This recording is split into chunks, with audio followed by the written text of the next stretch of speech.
in a world where people hate love triangles.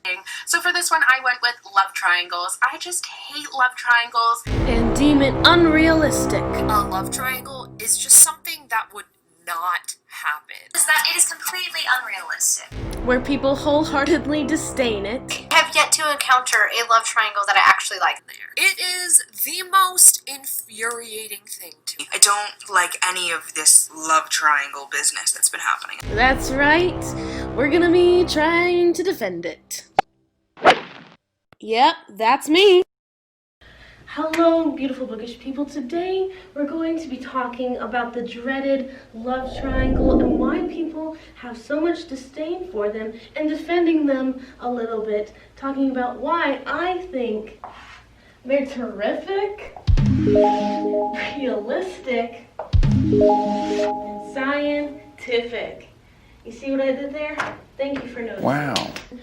But before we defend the love triangle, we first have to define it. What a love triangle is, this is a direct quote from Urban Dictionary, when two people love a third person and the third person often loves them both. The object of their love may be complicated as to whom he or she wants, and generally nobody emerges from these very happy. Love triangles, as it is widely agreed, really suck. Thank you, Urban Dictionary, for your opinion. But I actually have some defenses on why I think they are terrific. First things first, I would like to bring up that love triangles are plot devices, which boil down are tools for writers, and the love triangle is a tool as old as time. And here's my take on the love triangle. I think love triangles thrive as a secondary plot. When I say the titles of A Tale of Two Cities, A Count of Monte Cristo, or A Shadow of the Wind, the first thing that doesn't come to mind isn't love triangles. The Count of Monte Cristo is about justice and revenge. The Shadow of the Wind is about a war and a mysterious book dealer. And while it's true a component of these stories are love triangles, I don't think it's the first thing that comes to mind. I think people get annoyed at the love triangle when they are the plot and not added to the plot. I think people forget that love triangles are a plot device in order to enhance a plot. A love triangle is not an actual plot line. In fact, I think if a story is reliant on its love triangle, I think it's done something bad. But if it's added to cause tension between characters within an already established plot, you're doing something right, in my opinion. If you've added a love triangle within the confines of a war, say between England and France, two cities, I think you're amplifying your book. Now, I love love triangles because I think they're wonderful devices to show interpersonal relationships of characters, their motives, what they're fighting for, externally and internally, mixed with a little bit of wish fulfillment to build tension. But I think the rule when writing love triangles should be, this can't be the only thing that's going on in your plot, because I love emotional vulnerability, but that can't be the only thing, because even I get tired of it. Now, when a love triangle is done right, I think it's one of the most effective tropes that an author can use. I think it causes the most natural romantic tension because they are a wonderful mirror of human life and human nature. People grow, hearts change, desires and hopes, expectations shift. Sometimes we are tempted, sometimes we lust. Within a love triangle, you can explore so many things between characters in what I think can be depicted in a really natural way. And that's what makes a love triangle, to me, terrific. So the love triangle in recent years has come to be labeled unrealistic. But let me give you a real-life example that an artist mirrored his own life to depict his own, in fact, love triangle. For my argument for the realistic section of why I think love triangles are actually very realistic, I would like to bring up Edward Burne-Jones. He is a medieval painter who often drew Tristium, Isolde, and Palamedes. Hopefully I can find a picture and show you right now. Wow!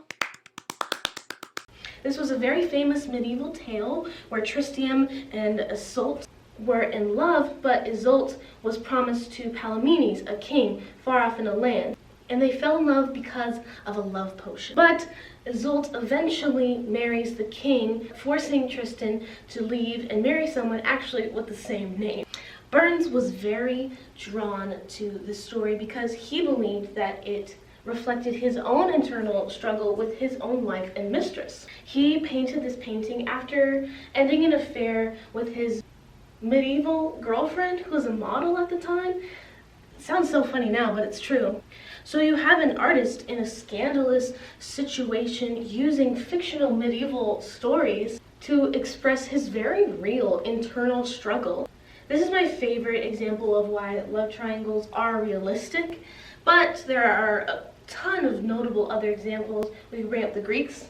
You know, in fact, I will. Let's go off script for a second. In Greek culture, most men who had a wife did actually have a boyfriend at the time, because in Greek culture, most women were not educated, so men saw other men as equals and not their own wives. The men could debate each other, talk philosophy, and most of the time they enjoyed the company of other men, meaning the wives were continuing the legacy, but they didn't respect them as much. There are exceptions, of course. They were very smart women of Greek culture, but the everyday plebeian women raised the family, while the husband in his free time hung out with his boyfriend. So it's not only realistic, it's historical. That's a bummer because it just doesn't rhyme with the other three. Which leads to the opinion of, I think we all understand that love can be messy. And for most of us, it's not as simple as finding your one true love right at the beginning of your life and staying true to them till the end of it. A lot of the time, somebody else is involved. And because this is such a human experience that even Dolly Parton wrote a song about it, Jolene. I'm begging of you, please don't take my man. It's depicted all over the place, in music, in art, and of course books. But at least I feel any hint of the word love triangle is met with a grown disdain. So what happened? What made it so distinctive and so unloved by public opinion? I'm going to share with you my Twilight conspiracy theory and why I think its use of the love triangle led to the distinct public opinion we have today, because I cannot get through one video without mentioning Twilight. Apparently, I just think Twilight perfectly encapsulates the feud we have with the modern love triangle. Now, no matter what you think about Twilight, you have to admit it's one of the most interesting cultural references we have, because it is simultaneously one of the most effective love triangles and simultaneously the most hated in the world. It simultaneously got its target demographic involved while simultaneously icing out anyone else who wasn't interested in it. To the point where I think Twilight love triangles ultimately damaged the reputation of this beloved trope, and I won't have for it anymore. Because I think in Twilight you can pinpoint the unauthentic feeling of the love triangle with the depiction of Jacob Black. Jacob Black, you poor guy. He never stood a chance against Edward, and Bella admits this time and time again. And Bella admits this! Friend-zoning him practically from the beginning of their relationship. It's hard to ship them because Bella herself admits to never wanting to end up with him. I think the love triangle, at least in Twilight, is only included to create conflict. And let me rephrase that. Unnecessary conflict. And to be fair, I think this has the same problem as Romeo and Juliet. But that's another conversation.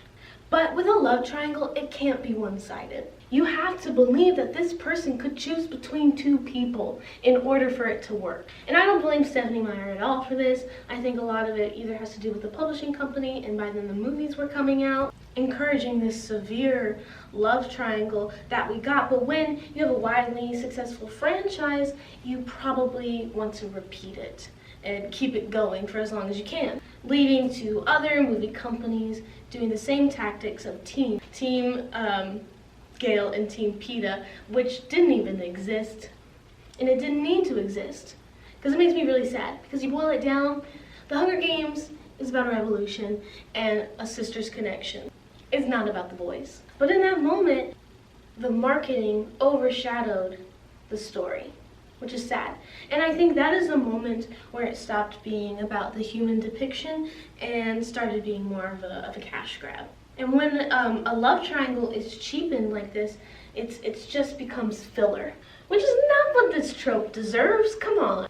And with everything after Twilight trying to tap into the teen franchise, I think that's another component of the demise of the love triangle. So, and my last point, which is scientific. Based on just my little known scientific knowledge, I would like to bring to you the scientific theory of multiple discovery.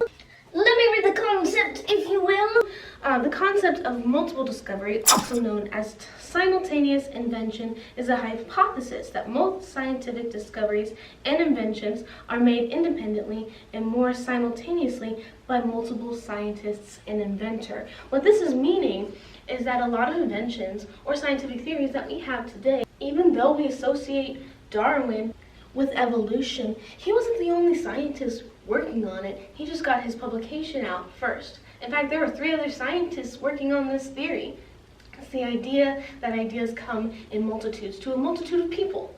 So, how does this explain the love triangle and why it's scientific? I'm glad you asked. Because multiple discovery happens outside the science world as well. It happens in the business world, it happens in the restaurant business, and of course, love. I'm gonna be frank, it happens in my life. Last semester, I'm gonna use myself as an example. I got asked out by 3 Brandons within a month. It's multiple discovery. Or for me, it's coming in waves. So what'll usually happen is I'll have a dry period, and then I don't know what happens. The next season, there's a plethora of options for me. I think there's probably some psychology to this as well. You only want something when someone else has it. If somebody else asks you out, you're gonna be possibly more chipper and confident that other people are gonna see it. I think the desire for someone else increases when you see someone else that likes them. We inevitably want what other people have. And if you see someone else fighting for the person you like, wouldn't you fight even harder to get what you want?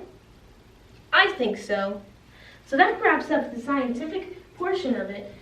It's just multiple discovery theory, and I believe it wholeheartedly. I think the main point that we can take away is that love triangles do well as a secondary plot. And what we saw was a mixture of poorly done love triangle and oversaturation. Personally, this is my conspiracy theory. And now that we've had some space from it, I hope that people won't groan at the mention of these 2 words together. Because at the end of the day, the love triangle is not going anywhere. I just think we need to be better at executing it. Thank you. So thank you for watching. I hope you enjoyed it. I hope we won't bash on love triangles too much anymore, because I think they can be really effective in storytelling. We just need to figure out how to use them. But on that note, I'll see you next time. Keep reading and all that jazz.